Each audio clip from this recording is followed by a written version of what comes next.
When I refer to wealth, I mean much more than just money. I've met, and indeed I know, some of the richest people in the world, but some of them have very little of what I'd call real wealth. Some of them are workaholics with little quality time or friends, just looking for the next million. Of course, wealth is partly about having money, but real wealth is good health. Without your health, what use is money? Real wealth to me is having good friends who you can share intimate and pleasurable experiences with, laugh with, who stimulate and fascinate you. Real wealth is feeling happy most of the time. Real wealth is a sense of knowing you're contributing something to the world, that your life is worthwhile. After all, you are unique. Nobody can do things exactly the way you do them.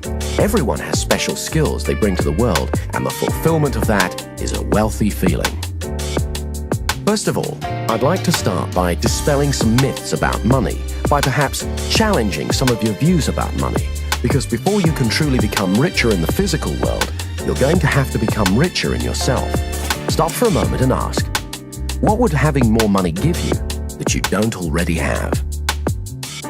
Whenever I ask this question, most people have ideas come to mind like freedom, security, or power. Good news is, these are states, and it's easy to create them. But wealth is relative. When some people become millionaires, 100 million then seems like a lot, and 1 million doesn't. People who think like this can never have enough money. In a sense, they always feel poor inside. The Indian guru Swami Muktananda, upon arriving in America, stood at the airport and said, "They live in paradise, yet they'll never know it." For the next few minutes, I'm going to talk specifically about money, and firstly, why some people are good at creating money and others are not. Many researchers have found the distinction is predominantly in the way that we think. I don't mean intelligence, but thought patterns. Some people have what I call a poverty consciousness. Deep down at an unconscious level, they just don't believe they're worthy of wealth. Or they fill their heads with thoughts about why they're poor, or why life isn't fair, why others have so much more than them. If you've got thought patterns like that, we're going to change them, because this part of the positivity system will help you reprogram yourself so you automatically begin to think more like a millionaire. As the author James Allen says in his book, As Man Thinketh, a particular train of thought persisted in, be it good or bad, cannot fail to produce its results in the character and circumstances. A man cannot directly choose his circumstances, but he can choose his thoughts, and so, indirectly, yet surely, shape his circumstances. Research has shown that a massive proportion of those who suddenly get enormous sums of money, for example from lotteries or inheritance, are great at losing it all very quickly. 80% are actually worse off financially just 2 years later. That's because inside they still feel poor, and the mind has to prove itself right. It can't deviate from its self-image. So if deep down you think of yourself as poor, or if you constantly fear poverty, that's usually what you'll get.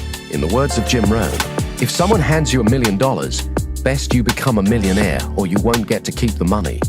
You need to have the self-image of someone who deserves great wealth. What we're going to do next will help you develop and install in your mind a prosperity consciousness, which is much more than attracting money. It's a change in your self-image to one of greater harmony, so you begin to notice the abundance that surrounds you, taking so much more pleasure in everything. If someone has money problems, that's usually only a symptom, but not the root cause of the problem. There's something in them that needs to change. This isn't just another get-rich-quick scheme. The positivity system helps you change your fundamental attitudes towards wealth. As the saying goes, give a man a fish, he eats for a day. Teach a man to fish, and he eats for life. So what is money? The earliest system of trade was bartering. Eventually, coins were used to represent the value of things. They were the first IOUs. Then came paper money. A dollar bill is an IOU from the government. They used to print only as many dollar bills as they had gold reserves to support in the bank. However, in the 1940s, the governments of the world decided to abandon the gold standard system. Since then, they've been printing money like it was going out of fashion. So now there's only a fraction of gold in reserve compared to the amount of paper money in circulation. Even paper money is being replaced by plastic credit cards and numbers in computers. So money is essentially a symbol. Quite simply, money is a form of confidence. Say, for example, you and I are sitting here and we have $1 bill between us, and we pass it back and forth. If we do it really quickly, in a week we could spend $1 million. Money is the oil in the machine of the economy of a nation. It allows the flow of goods and services. Another way of looking at money is as packaged experience. Your efforts and work is translated into money, and it's translated back into a vacation or an automobile or whatever. However, some people view money as a commodity, wishing to acquire money for money's sake. These people often fear not having enough money, so they hoard as much as they can. This slows down the economy of a country, just as it's harder for an engine to work without enough oil. Also, these days, there are plenty of people who use money to project power, success, and happiness. However, money itself is not a source of happiness. Happiness is a neurochemical event. It's a state that you generate within you. History is littered with people who found that money alone wasn't enough. Elvis Presley, Howard Hughes, Marilyn Monroe, Christine Onassis, and the Gettys are all prime examples. The musician Ry Cooder said, "All the money in the world is spent on feeling good." But you already know that good feelings are just states of mind and body. So part of the equation of becoming wealthier is simply to cut out the middleman and just have the good feelings that the money would have given you. Some people say, well, I can't feel self-respect or achievement until I have a certain amount of money in the bank. Of course, it's great to have targets and goals, but why don't you make one of them feeling good now? Let's talk about negative thoughts about money. Most people have been programmed with some negative financial limitations. They've been taught things like the Bible says, money is the root of all evil. What the Bible actually says is, the love of money is the root of all evil. That is the acquiring of money for its own sake. Or they've been told that there's only a finite amount of wealth, and that the more you have, the less there is for others. Again, this is more garbage. It's actually common in our culture to hear terms such as filthy rich or fat cat, which are indicative of an unconscious mistrust of money. Our unconscious beliefs about money affect how much we're able to create. If, say, you believe money is bad in some way, you'll unconsciously sabotage your attempts to create more money in your life. For example, some artists believe that they cannot have commercial success because that compromises their artistic integrity. Other people believe that you can't be a good person unless you're always helping others, even if it's to your own detriment. But as Abraham Lincoln said, you can't help the poor by being one of them. Some people stay poor because it's safe, it's what they know, but it's not what they're truly capable of. Quite simply, the outside world is a manifestation of our inner world. As you use the positivity system, you're going to let go of any old limited ideas you've had about money and program your mind to become more prosperous. Limited ideas about money are historically derived. During the Middle Ages, the feudal system gave wealth to a privileged few, whilst the masses were tricked into believing that poverty was their salvation. This hierarchical system of power assumes that there's only a finite amount of wealth to go round, implying a scarcity of wealth. That is like some of the corporations of today, where power is top-heavy and everyone competes for their position. In some cases, poverty was glamorized, and for many years, it was actually considered a Christian virtue. Some people who grew up in the last century during the Depression, or experienced rationing of food and essentials during the Second World War, have unconscious beliefs that there just won't be enough to go round, and many of them have inadvertently passed them on to their children. One of the extremely negative attitudes about money is holding resentment towards someone else's wealth. That comes from a place of very low self-esteem, and it keeps those people stuck. It's better to wish the best for others. When it comes to money, nearly all the self-help and metaphysical books refer to something called the law of attraction. The law of attraction is a useful metaphor for synchronicity, which can be described as the appearance of meaningful coincidences or incidences of chance. For example, have you ever thought about someone? The phone rings and it's them. Now, is that telepathy, some kind of magnetic attraction, or just coincidence? Have you ever thought about, say, getting a particular car? Then suddenly you see that type of car everywhere. Maybe you're just noticing how many of those cars were there already. Wouldn't it be good to attune your mind to notice how many opportunities there are to become wealthier? Some people believe the mind is like a magnet, that what we hold uppermost in our attention, we attract to us. In other words, we always get more of what we focus on. In music, there's something called the principle of sympathetic resonance. If you have two pianos in the same room and you hit a C note on one piano, you'll find that the C string on the other piano will start vibrating in resonance at the same rate. The same way, you're always attracting people and circumstances that resonate with your predominant thoughts. Whether you choose to believe in the law of attraction or not, it's interesting to note that many highly successful people do. Those who focus on the positive in life and attracted to them are called lucky. I personally believe we create our own luck. That is what's meant when it says in the Bible, "A man is what he thinks about all day long." Your thoughts are an energy that are powerful and creative.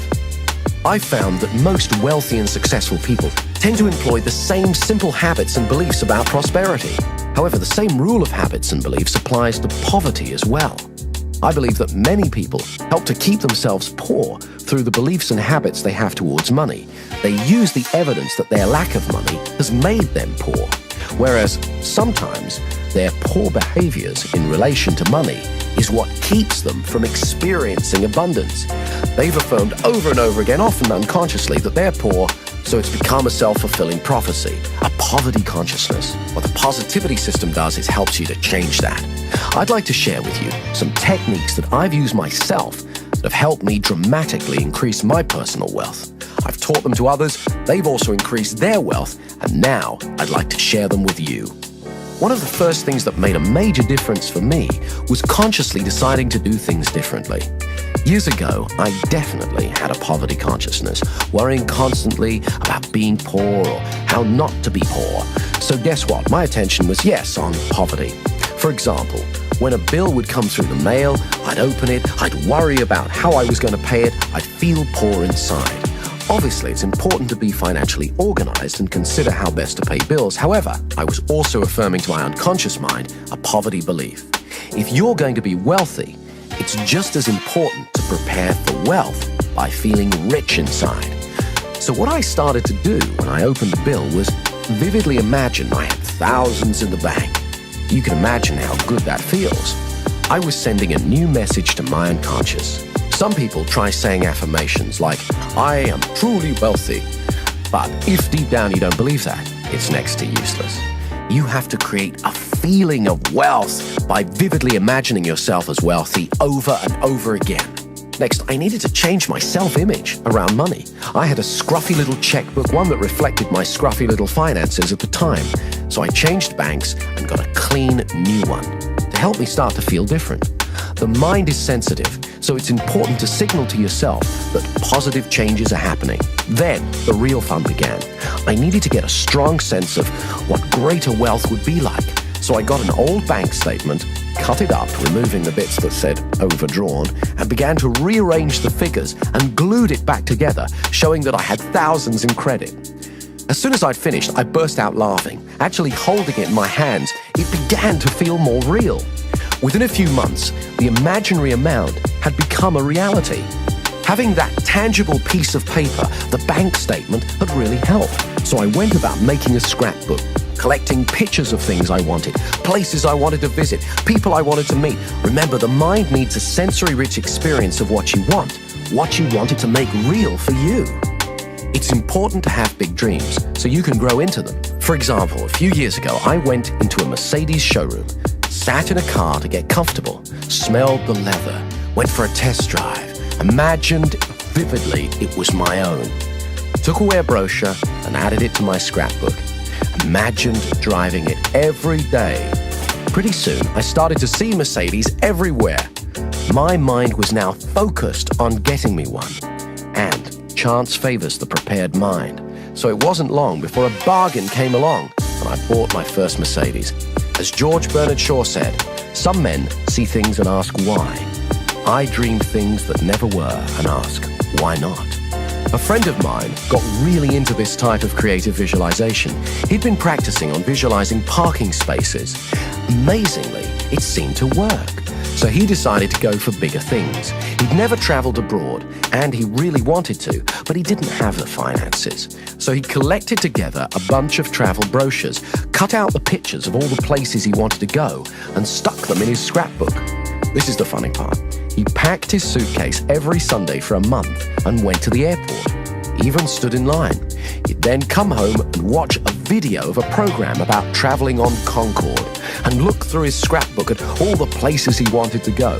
He really gave himself, his unconscious mind, that experience of traveling to and enjoying exotic locations. He focused on it for a month non-stop because he believed you always get more of what you focus on. Suddenly, he was called into his boss's office and asked if he would become their international correspondent. His boss explained it would mean traveling all over the world. He could hardly believe it. Most amazingly of all, when he arrived in a small village in Switzerland, he began to get a feeling of déjà vu. It was only when he got back to England and checked in his scrapbook that he found it was the exact same village that he'd been visualizing. Extraordinary as it may seem, I've witnessed many such occurrences similar to this since. I personally have become more skeptical about coincidences and am willing to consider that in some cases, it's as though the mind may actually have the ability to attract events, things, or people to us. When I made a TV series about paranormal phenomena, we featured one experiment conducted by a French scientist. He created a robot that moved in a random pattern around the room. Then, he hatched a group of chicks. When a chick's born, the first thing it sees it believes to be its mother. This process is called imprinting. The chicks imprinted on the robot as their mother. Then, he put the chicks in a cage in one corner of the room and switched the robot on. Amazingly, it stopped moving randomly around the room and moved over to the area where the chicks were. There it stayed, moving back and forth. Strong evidence for the existence of what's known as psychokinesis, or in other words, mind over matter. It appeared that the chicks were somehow willing the robot that they believed to be their mother to stay with them. At Princeton University, hundreds of thousands of experiments have been conducted testing human ability to influence machines and physical matter.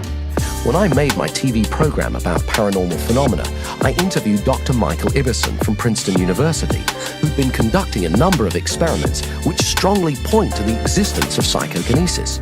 Some people are better at it than others, but it's like anything. The more you practice it, the better at it you get. I began to wonder, could it really be possible to literally attract money? What is interesting is that many rich people believe that's how they do it. But how do you do it? It's very simple, but it does take regular practice. You're going to need to rehearse being wealthy, like a method actor would play a part, and do it over and over again. Totally get into that part.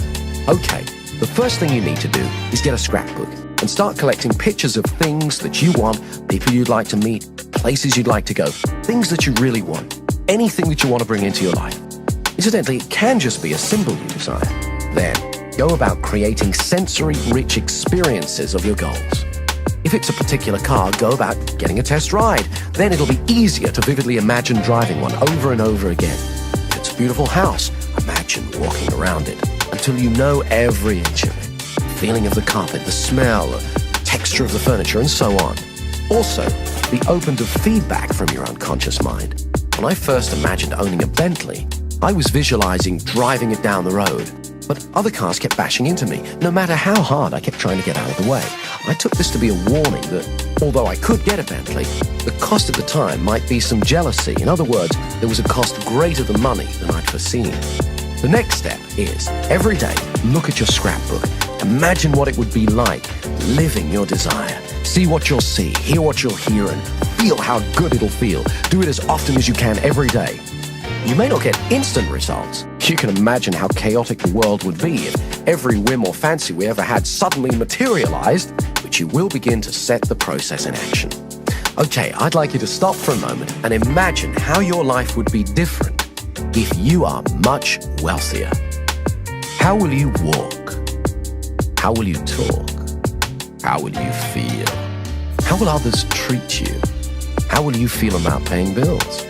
What kind of luxuries will you have? What will you buy? How will it feel better to be earning more money? Think about this every day until you become very comfortable and used to it. Right, next, here are the 20 best ideas that I can give you on how to start increasing your wealth today.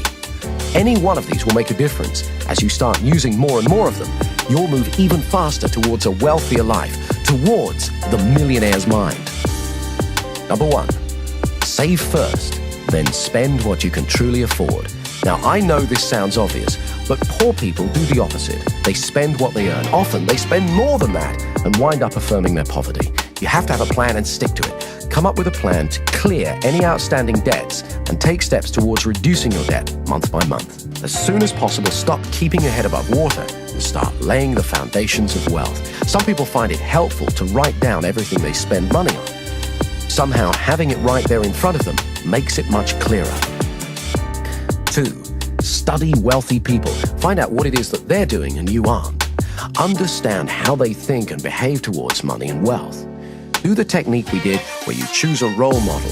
Ask yourself, what did they do that I don't do yet? Read books and listen to audio programs on wealth. There's plenty of superb sources of wisdom on the bookshelves. 3, ask for help. I find that as long as you're polite and respectful, most people are willing to help. There are other reasons why asking is a good practice. It makes other people aware of who you are and lets them know you take yourself seriously. It's a sign of self-worth. It also gives others the pleasure of helping you. Not everyone will offer to help because they don't want to impose. So ask and give them the opportunity and the pleasure of helping.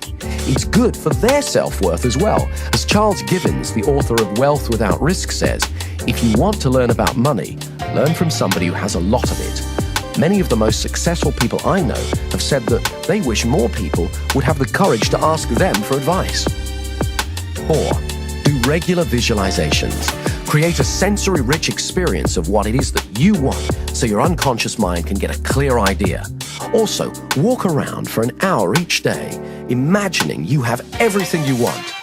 Walk into a restaurant as though you are a multimillionaire or a famous rock star or whatever it is that turns you on.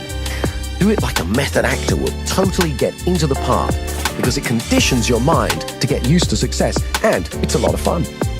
5, make a joy list. Think of everything you love doing. Then regularly treat yourself. Let yourself know that you really care about yourself. How do you expect other people to treat you if you don't occasionally treat yourself? 6, continually stretch yourself.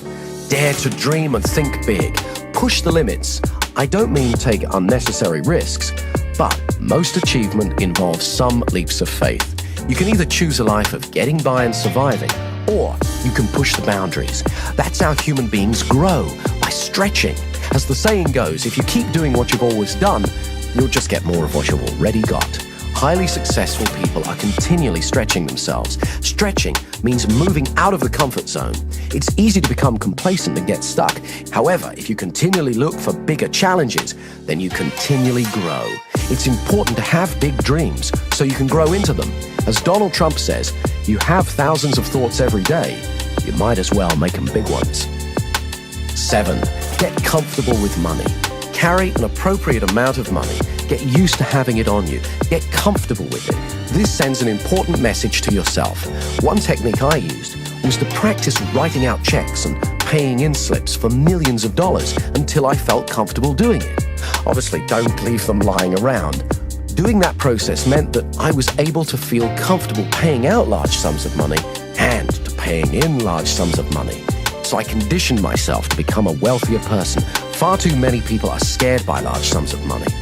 When you get more money, your financial pressures don't get smaller, they get bigger. But that's the fun of it, because you become a more capable person. You have to be prepared to accept the responsibility. Be ready to play the bigger game. The bigger the challenges, the bigger the rewards. Like mastering any new skill, you do it one step at a time, rehearse success over and over again, and then have it happen in the real world. Imagine what it's going to be like to be wealthier, so when it happens, it's not overwhelming. It's a pleasure. Number 8, Always give more than you're paid for. That way, other people will have a feeling of value towards you. It was only as long ago as the 60s that Japanese products were generally considered cheap and tacky. The legendary corporate consultant Edwards Deming largely helped in changing that. He developed a strategy that was adopted by the Japanese that focused upon two simple but important ideas: quality control and constant improvement. Nowadays, Japan is a nation of industrial might. By changing their beliefs about what was important, they became wealthy and powerful. It's easy. Just ask yourself, how can I do it better next time? Constantly look for ways to improve. Number 9, an attitude of gratitude. Now, I know it sounds like a cliche, but it really works. An attitude of gratitude is the exact opposite of a poverty consciousness. When you start to regularly think of all the good things you have, of how fortunate you are, that sends a strong message of abundance to your unconscious mind and creates a flow of prosperity. One of the single most important things you can do is make a practice every night before you go to sleep of thinking through all the good things in your life. Your health, your friends, your opportunities, where you live in the world, and so on. And say thank you to God, to life, the universe, whatever it is that you feel most comfortable doing. A friend of mine has a great saying along these lines: today's gratitude buys you tomorrow's happiness. Of course, this also applies to people. Others love genuine gratitude, and it encourages them to help you again and again in the future. Number 10, stop seeing poverty as a problem and treat it as a challenge. Most wealthy people have to overcome it at some time in their lives. You don't have to make millions overnight. Just start making a bit more and more each day. Number 11, watch out for those old patterns of affirming poverty. For example, don't steal paper clips from the office. Anyone who's truly wealthy wouldn't need to. Feel good about paying bills. They're from people who believe that you can pay. They're more symbols or affirmations of wealth. Number 12, stop wasting time on unimportant things. Figure out what's most important to you and prioritize your life accordingly. I used to get caught with this one. Let's say your time's worth $100 an hour. Spending 2 hours calling round trying to get a lower price on something of $50 is bad money and time management. Number 13, write down good ideas as soon as they come to you. Very few people actually bother to do this. Keep a pen and paper handy or a pocket tape recorder. That way you won't be discarding your genius. Sometimes one idea could make you $1 million. For example, if you ever had an idea for a product or service, a few months later, you see it being marketed by someone else. What's the difference between you and them? They took action. They made a note of their idea, and then they went out and did something about it. 14. Regularly practice the positivity techniques. For most people, opportunities to become wealthier present themselves every day without being leapt upon or even noticed. By practicing the techniques again and again, you're conditioning yourself to focus on wealth. Financial success is simply a matter of holding certain beliefs and religiously practicing certain actions consistently. Very few multimillionaires get to be rich by accident. They do it by certain ways of thinking and behaving in the world. Now it's your turn. 15. Make sure you pay yourself. Now, this may sound obvious, but you'd be surprised how many people pay everyone else and don't get around to paying themselves. They fear there won't be enough to go round, and by leaving themselves to last, there isn't. In fact, you could even go one step further and pay yourself first. Every month, write yourself a check. That way you'll unconsciously adjust your spending and make different choices so that there's some money left for you. 16. Know your weaknesses. Everybody knows what they're good at, but not everyone's good at admitting their limitations. A friend of mine's father suffered from this. He was a highly creative man, but not a skilled businessman. He made a lot of money from his creative work, lost nearly all of it through bad business deals. He loved the business he was in, but overstretched himself, thinking he could do everything. As my friend said on the matter a few years later, just because you like food doesn't mean you should be running a restaurant. There's some things I'm not good at, so I can either spend time and effort mastering them or hire someone else to do them. Number 17, get in touch with your passion every day. I remember years ago when I first got interested in hypnosis, one of the old stage performers I was learning from was a salesman. He couldn't go for long without selling something to someone. We'd be out and he'd strike up a conversation with a person on another table. He'd find out their needs and offer to sell them what it was that they wanted. Often, he didn't even have it. He'd then have to go and acquire it himself. He loved the thrill of persuading someone else. One day, he knocked on my door and asked me to drive him home. I inquired where his Rolls Royce was. He explained that earlier he'd been in the bank, he got carried away and sold it to someone. When I asked him what he thought his secret was, he said, excitement and passion are contagious. When you get truly passionate about what you want to do, others will find themselves drawn to you. If you want to know more about this kind of thinking, I recommend you read Do What You Love, The Money Will Follow by Marsha Sunita. 18. Take the fear out of making money. This is a concept running throughout Dr. Richard Carlson's book, Don't Worry, Make Money. He's got some very empowering ideas. For example, stock away a large pile of money, if you can, a year of living expenses. It may involve some self-discipline, but it'll give you a massive psychological safety net. He tells the story of two men who were both offered the same job with a startup computer company in the 70s. The offer was for very low pay, but with a large piece of stock. The man who was living paycheck to paycheck thought it was too risky and passed. The one who put away some savings took the offer, and needless to say, within a few years, he'd amassed a huge fortune.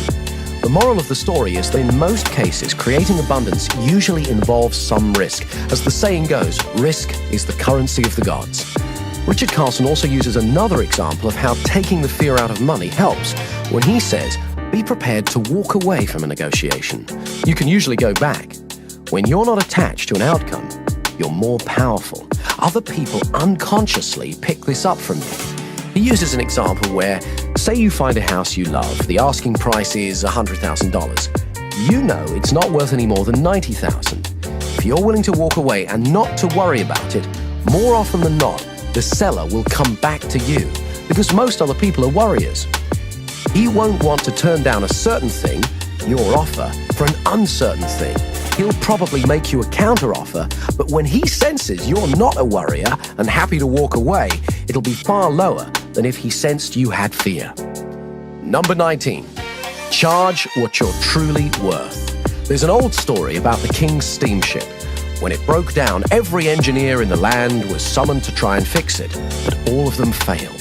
Then, one little old man said that he could do it, but he wanted $300. The king agreed, and the little man took out a tiny screwdriver, turned one screw, and the steam engine began working perfectly.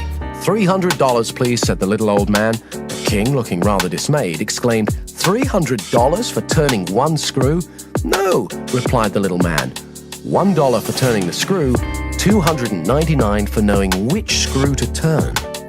Some people are frightened to charge what they're really worth because they fear they won't be in demand. But this strategy can keep you falsely overworked rather than giving you more money for doing less and having more time to concentrate on other ways to create abundance. Remember to reevaluate from time to time your real worth. And finally, number 20, keep going. Every successful person at some stage has to go through the frustration barrier. Colonel Sanders, who started Kentucky Fried Chicken, is a famous example. When he reached retirement age, he looked at his Social Security check and thought, I need to make some more money. So he sat down and thought through what his resources were, and he remembered that everyone loved his chicken recipe. So he went to a local restaurant and explained that he had a great recipe. He didn't want to sell it to them. All he wanted was a royalty each time they used it. Of course, they weren't interested. So he went to another one, and another one, and another one, and another one. 1,009 rejections later, he got his first acceptance. I've seen far too many people fail just because they didn't hang in there. Very few people get successful without effort and persistence.